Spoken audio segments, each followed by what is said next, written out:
모든 것이 엉켜서 잘 풀리지 않을 때가 있습니다. 그때는 문제의 근본 원인을 점검해서 잘못된 부분을 풀어주어야지 인생이 바르게 진행되는 것입니다. 그런데 겉으로 보이는 현상만 보고 급하게 일을 추진하려고 하면 더 큰 낭패를 경험할 가능성이 많습니다. 오래전에 어떤 경제 잡지에 이런 재미있는 이야기가 실린 것을 본 적이 있습니다. 인디아나주에 있는 노트르담 대학을 졸업한 젊은이가 있었습니다. 패부도 있고 진취적인 사람이었습니다마는 무엇을 결정할 때 겉만 보고 성급하게 결정하는 단점이 있었습니다. 다행히 그런 부모가 물려준 재산이 있어서 그 재산을 가지고 무엇인가 사업을 할 계획을 세웠습니다. 두 가지 선택이 있었는데요.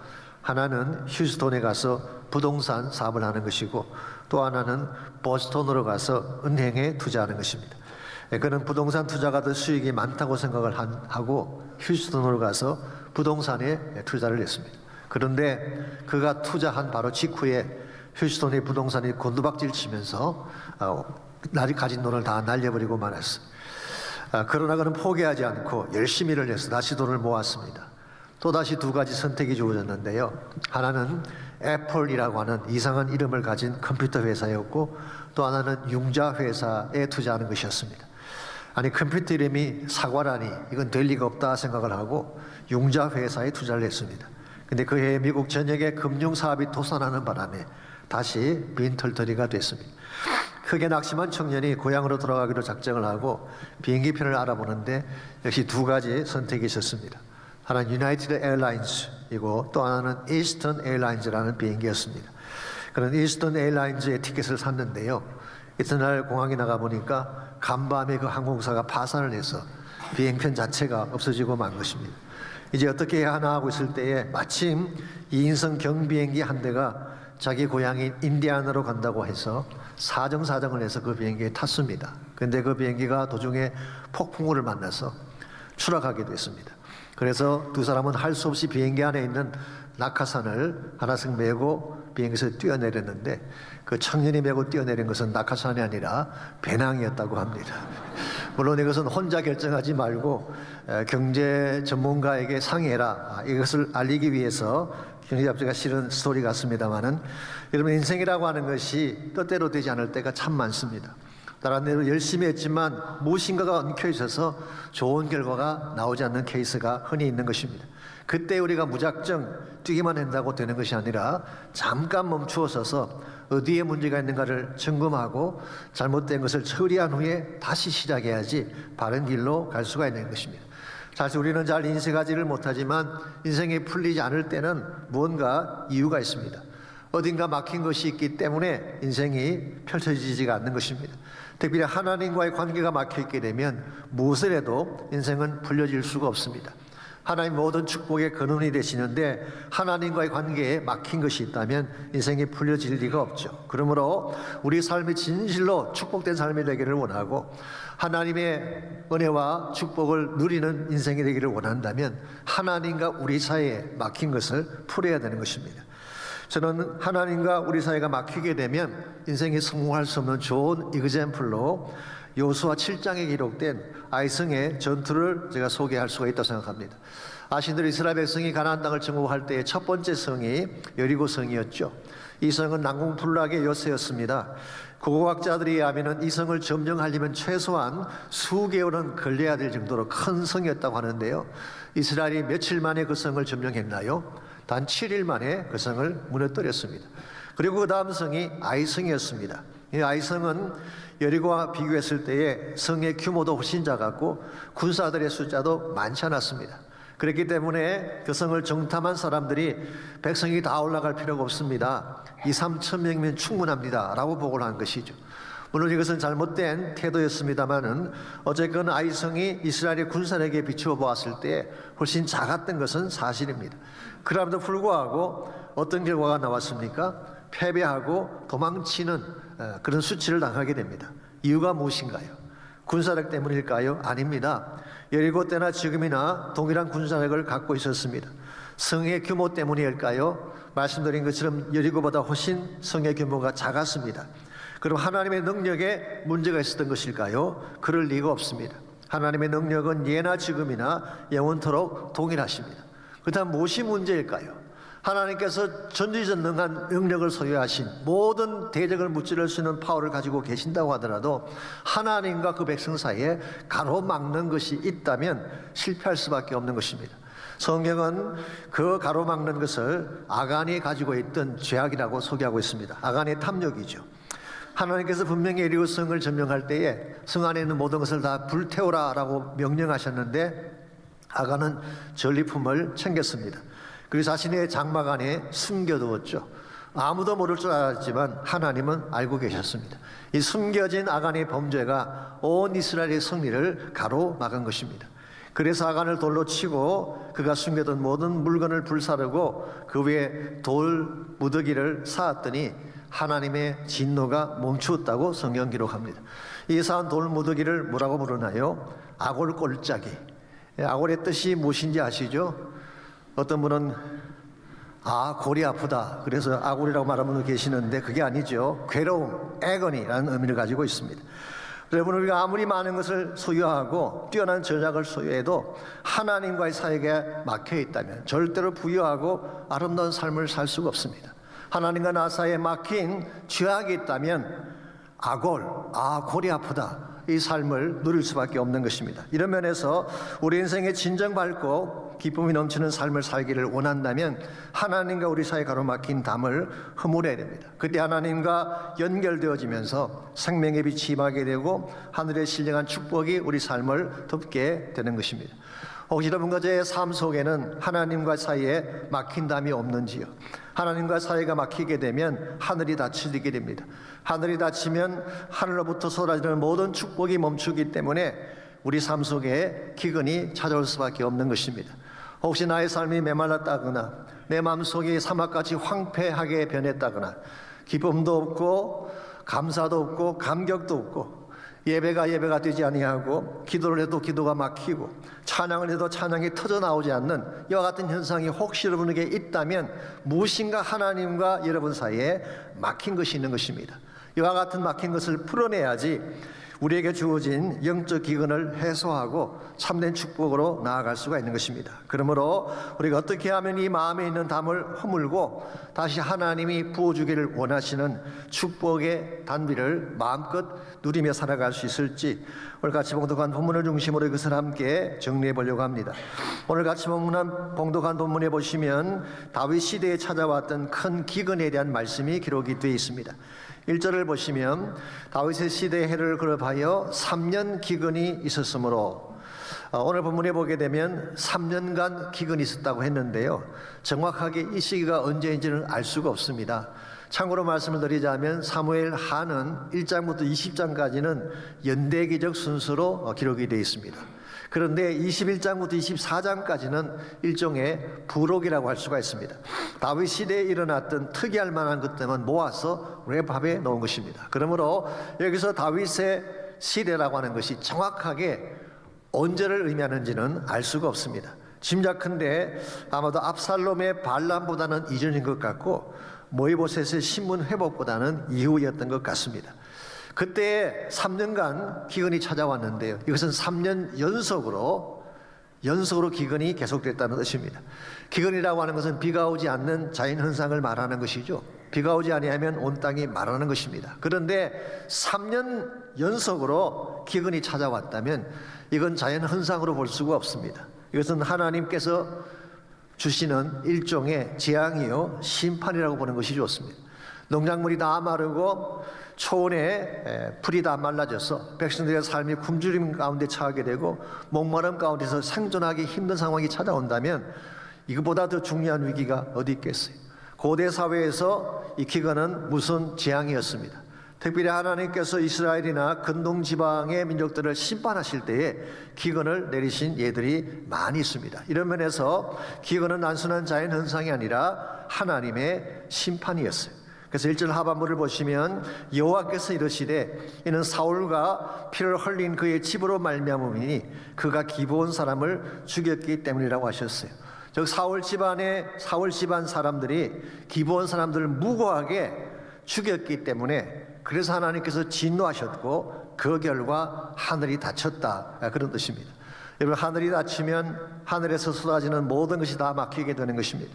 하늘 위에는 찬란한 햇빛이 있고 밤에는 달빛도 있고 수많은 별빛도 있지 않습니까? 그런데 하늘이 막히면 그 아름다운 빛을 볼 수가 없습니다. 무엇보다 하늘에는 구름이 있어서 때를 따라 비를 쏟아 주셔야만 식물이 자라고 곡식이 자라는데, 하늘이 닫히면 온 땅이 기근으로 덮이게 되는 것입니다. 여러분, 사막이 왜 사막이 되는지 아십니까? 어떤 땅이든 비가 오지 않으면 사막이 되는 것입니다. 실제로 기후학자들에 의하면은 사하라 사막도 처음부터 사막이 아니었다고 합니다. 원래는 초원지대였는데, 그래서 사자, 사슴, 코끼리 등 야생 동물이 많이 살던 곳인데 비가 오지 아니하고 사막화가 진행되니까 동물들이 남쪽으로 내려온 것이 오늘날 아프리카의 동물들이 살게 된 것이라고 설명하지 않습니까? 비가 오지 않으면 기근이 오는 거예요. 비가 오지 않으면 사막이 형성되는 것입니다. 우리 영적 생활도 마찬가지입니다.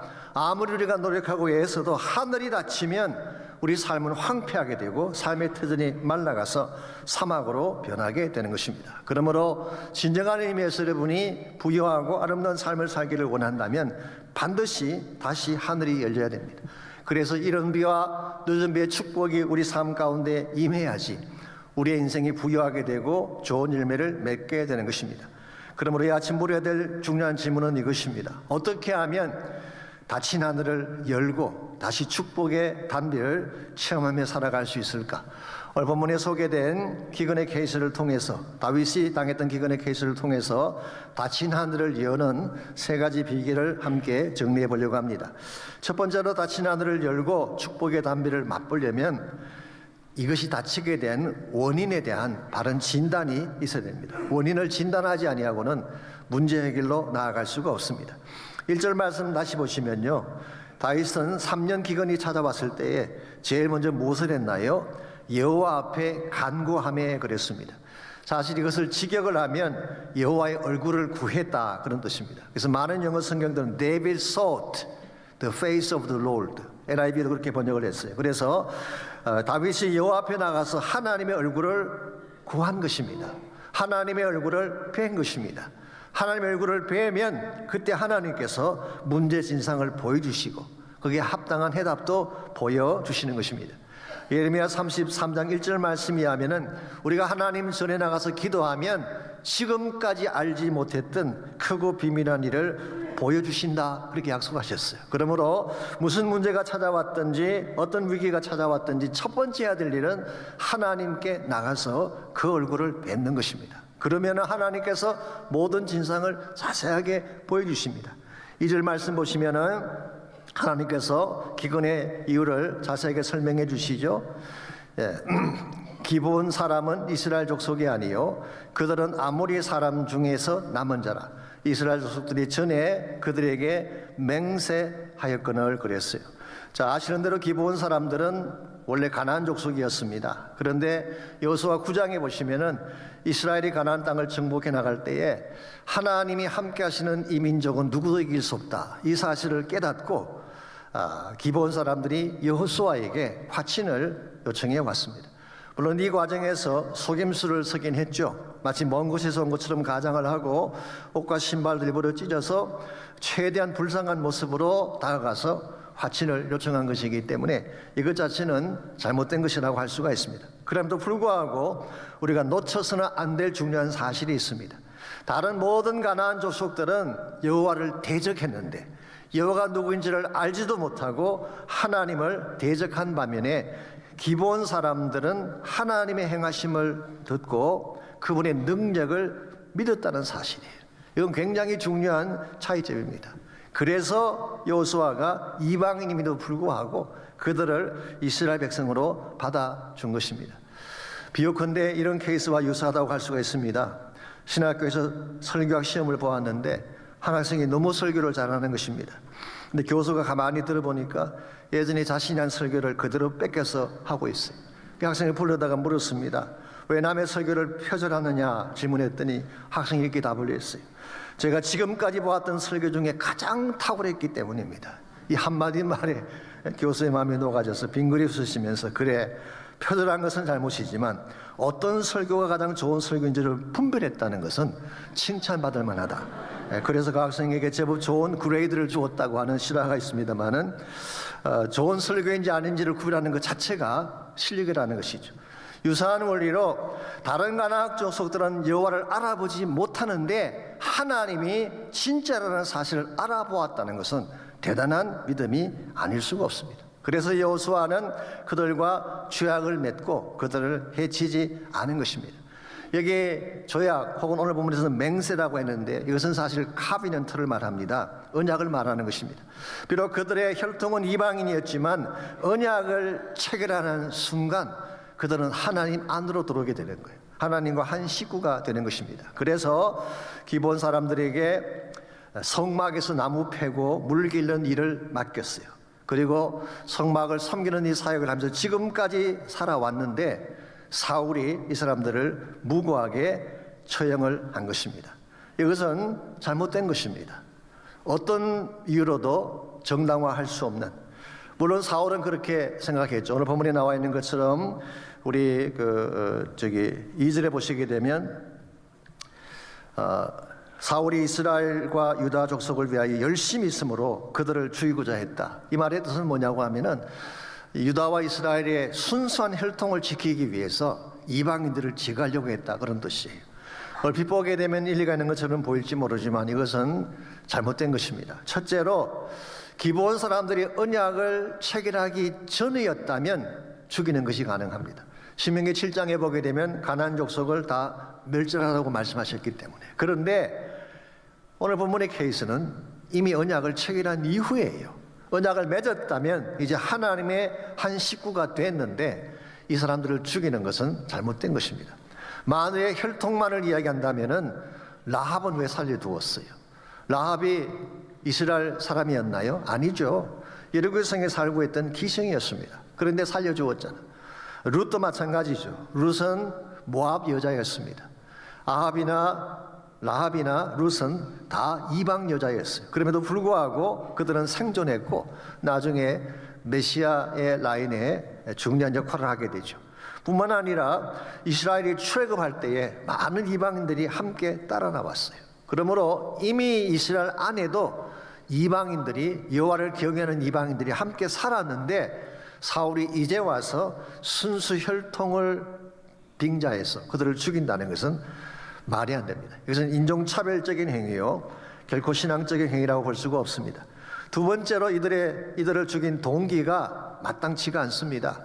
이들을 살해한 사건이 언제 일어났는지는 정확히 알 수가 없어요. 그렇지만 많은 구약 성경학자들은 이렇게 제시합니다. 아마도 사울이 노브에 있는 제사장들을 학살할 때 그때 기브온 사람들을 죽였을 가능성이 많다. 사무엘상 22장에 보시면은 다윗을 도왔다는 한 가지 이유 때문에 노브에 살고 있는 제사장 85명을 살해하는 그런 끔찍한 일을 자행했죠. 그 당시 성막이 노브 지역에 있었습니다. 그래서 거기에 제사장들이 있었는데 85명을 다 죽였어요. 그때 노브에 살고 있던 남녀와 젖 먹는 아이들과 심지어 소와 양까지 다 죽였다고 했어요. 그러므로 그 성막에서 일하고 있는 기브온 사람들을 그냥 살려두었을 리가 없죠. 아마도 그때의 기브온 사람들을 학살했을 가능성이 많습니다. 이와 같이 참혹한 일을 당했지만 기브온 사람들은 누구에게도 감히 항거할 수가 없었어요. 왜냐하니까 남의 땅에 빌부터 살고 있는 족속이고 너무나 미약한 존재들이었기 때문에 감히 항거조차 못한 채 수십 년 동안 엉어리진 가슴을 안고 살아왔는데, 그런데 하나님이 그들의 아픔을 본 것입니다. 그리고 그들의 엉어리진 것을 풀어주시고자 한 것이 오늘 본문에 소개된 재앙의 사건, 기근의 사건입니다. 여러분, 하나님은 작은 자의 아픔에 귀를 기울이시고 그 우람을 신원해 주시는 분인 줄 믿습니다. 그러므로 아무리 연약한 자일지라도 하나님은 그들의 아픔을 돌보시고 그들의 아픔에 귀를 기울이셔서 그들의 모든 억울함을 갚아주시는 하나님. 오늘 본문이 소개하고 있는 이번에 기근이 일어나게 된 근본 원인이라는 거예요. 이 정확한 원인을 규명하지 아니하고 무작정 일만 추진한다면 이건 대단히 무모하고 잘못된 것입니다. 여러분이 병을 바르게 치료하려면 제일 먼저 뭘 해야 돼요? 진단을 바로 받아야지. 바른 진단을 받고 치료를 받아야지 진단 없이 그냥 아무 곳이나 잘라내게 되면 큰일이 생기게 되는 거죠. 그러므로 가장 중요한 것은 모든 문제가 생긴 근본 원인을 규명하는 것입니다. 오늘 본문의 경우 아마도 사울의 잔혹함이나 분노나 안갚음의 마음이 하늘의 문을 닫게 된 원인일 가능성이 있습니다. 혹은 사울이 가지고 있던 패러노이드, 이 집착 정세 같은 것 때문에 이 모든 악한 일을 자행했을 가능성이 있죠. 이 모든 걸 한마디로 뭐라고 말할 수 있을까요? 죄라고 말하는 것입니다. 즉 죄가 결과적으로 하나님과 그 사이를 갈라놓았고, 이 죄가 하늘의 문을 닫고 단비가 멈추게 한 것입니다. 오늘 우리 인생도 마찬가지입니다. 우리 인생에 무엇인가가 풀리지 아니할 때에 하나님과 나 사이에 자백하지 않는 죄가 있다든지 불순종한 것이 있다든지 또 믿지 않는 불신앙의 마음이 자리 잡고 있다면 우리의 인생은 풀려질 수가 없는 것입니다. 그래서 문제가 생겼을 때 여러분은 여러분 자신을 먼저 점검해 보셔야 돼요. 하나님 앞에 나가서 혹시 내 안에 죄가 없나, 나에게 문제가 없나, 이걸 먼저 체크업을 해야 됩니다. 일반적으로 사람들은요, 문제가 생기면 대부분의 경우는 남의 탓을 하려고 하죠. 핑계를 대려고 합니다. 그런데요, 보편적으로 문제는 내 안에 있어요. 그래서 하나님 앞에 나가서 나의 안을 들여다보게 되면 나의 진정한 문제를 발견하게 되고 그때 치유가 시작되는 것입니다. 가정에 문제가 생겼을 때 진단을 바로 해야 됩니다. 아이들이 빗나간다든가 혼자서 울고 있을 때에 그 아픔의 원인을 바로 알아야지 그들을 도와줄 수가 있는 것입니다. 저는 교회도 마찬가지라고 생각합니다. 오늘날 한국이나 미국에 있는 많은 교회들이 디클라인하고 있는 정치 현상을 경험하고 있다고 말하지 않습니까? 교회가 다시 교회되려면 뭐가 필요할까요? 교회가 같이 디클라인하고 침체되어지고 막히게 된 데는 뭔가 이유가 있지 않겠어요? 이걸 풀어야지 다시 교회가 교회다워질 수가 있는 것입니다. 이와 같이 우리 인생 가운데에 엉킨 문제들이 생겼을 때 첫 번째로 해야 될 일은 하나님께 나가서 그 원인을 규명하는 것입니다. 두 번째로 닫힌 하늘을 열고 축복을 맛보려면 적절한 처리를 해야 됩니다. 원인을 알았으면 이것을 바르게 처리해야지 회복이 일어나지 않겠습니까? 3절에서 9절까지를 보시면 다윗이 엉어리진 것을 어떻게 풀어나갔는지가 자세하게 소개가 되어 있습니다. 먼저 3절입니다. 다윗이 그들에게 묻되 내가 너희를 위하여 어떻게 하랴? 내가 어떻게 속죄하여야 너희가 여호와의 기업, 이것은 이스라엘을 말하는 것이죠, 여호와의 기업을 위하여 복을 빌겠느냐 하니, 여기 보면은 다윗이 어떻게 하면 속죄할 수 있겠느냐, 이 속죄라는 단어가 나오는데 대다수의 영어 성경은 이것을 atonement라고 번역을 했습니다. 원래 히브리 말로는 카파라는 단어인데 동사로, 명사형은 keeper라는 단어입니다. 이 말의 근본 의미는 to cover, 덮는다 그런 뜻이에요. 무엇인가 우리 허물을, 죄를 덮어주는 것을 어토닝한다, 그렇게 말하는 것입니다. 여기서 나온 유명한 절기가 있습니다. 그게 욤 키퍼라고 하는, 키퍼는 지금 말씀드린 어토먼트죠. 욤이라는 말은 히브리 말로 day, 날이라는 뜻입니다. 그래서 직역을 하면 the day of atonement, 우리말로 대속죄일이라는 절기가 여기서 나온 것입니다. 1년에 단 한 번 대제사장이 지성소로 들어가서 이스라엘 백성의 죄를 속하는 날이죠. 티슈리 10일에 이 날을 지키게 됩니다. 여기 16장에 보게 되면 이 모든 대제사장이 지성소 안에서 일을 다 마친 후에 2마리의 염소를 준비합니다. 그 중에 한 마리는 잡아서 속죄제로 드리고 또 한 마리는 그 머리 위에 대제사장이 안수를 합니다. 이것은 축복하는 안수가 아니라 이스라엘의 모든 죄를 그에게 전가시키는 그런 기도입니다. 그리고 나서 그 염소를 광야로 보내게 되죠. 여기서 나온 유명한 용어가 scapegoat라고 하는, 흔히 그런 말 하죠. 나를 속죄양으로 삼으려고 한다, 뭐 그런 말 하는데 정확하게 말하면은 속죄 염소입니다. 속죄 염소. 누군가에게 죄를 다 덮어 씌워서 그 죄를 지고 광야로 보내는 것, 이게 scapegoat예요. 그러므로 속죄라고 하는 것은 우리가 지었던 우리의 허물을 누군가가 대가를 지불하게 만드는, 그래서 나의 모든 죄짐을 벗게 만드는 행위를 우리가 속죄라고 표현할 수 있는 것입니다. 그래서 다윗이 어떻게 속죄하면 좋겠느냐 물었을 때 기브온 사람들이 이야기합니다. 사울의 후손 중에 7명의 목숨을 원합니다. 7절과 8절에 보시면은 그 내용이 나와 있습니다. 사울의 두 아들과 사울의 딸 메랍에게서 난 5 아들, 7명을 처리하게 한 것입니다. 근데 한 가지 특이할 일은 머비보셋은 아꼈다고 했어요. 세이브했다는 것입니다. 왜 그랬을까요? 요나단과 맺은 언약 때문에. 그래서 언약이 참 중요한 것입니다. 다윗과 맺은 언약 때문에 머비보셋 1명만 살고 나머지 7명이 처형을 당하게 됩니다. 여기서 그들을 목매에 달았다고 했는데요, 이것은 교수형을 처했다 그런 뜻이 아닙니다. 죽인 후에 그 시신을 나무에 메어단 것을 말하는 것입니다. 흥미로운 사실은요, 여기에 메어단다는 말에 해당하는 헬라어가 스타우로오라고 하는 단어인데요, 이 단어가 복음서에서 예수님이 십자가 처형당하실 때 이 단어를 사용했어요. crucify로 번역하는 단어예요. crucify. 그러므로 오늘 본문에서 7명을 몸에 달았다, 이 단어는 사실은 십자가 처형처럼 그들의 시신을 메어 단 것을 말하는 것입니다. 흥미롭지 않습니까? 비록 구약이긴 하지만 오늘 본문 속을 보게 되면 예수님의 속죄적 죽음을 예표하는 상징들이 너무나 많이 등장하고 있어요. 대속죄일도 그렇고 죄를 짊어지는 염소의 계시도 그렇고 십자가에 매어 달리는 것도 그렇고, 이 모든 것이 주님의 속죄를 예표하는 것입니다. 이런 측면에서 정리해 보면 우리 사회를 가로막고 있는 죄악의 담을 처리할 수 있는 유일한 길이 뭐라는 것입니까? 예수님의 속죄의 죽음, 예수님의 보혈만이 우리의 모든 문제를 깨끗게 할 수 있는 유일한 길이라는 것입니다. 여러분과 제 마음속에 막힌 것이 있다면 이것을 풀어낼 수 있는 유일한 해법은 예수님의 보혈밖에 없습니다. 주님 만나야 돼요. 예수님의 보혈의 피부름을 받을 때 우리 안에 있던 모든 막힌 죄악들이 깨끗하게 씻겨지게 되고 하나님과의 관계가 회복되죠. 그때 우리 마음 가운데에 참는 기쁨과 평안이 주어지게 되는 것입니다.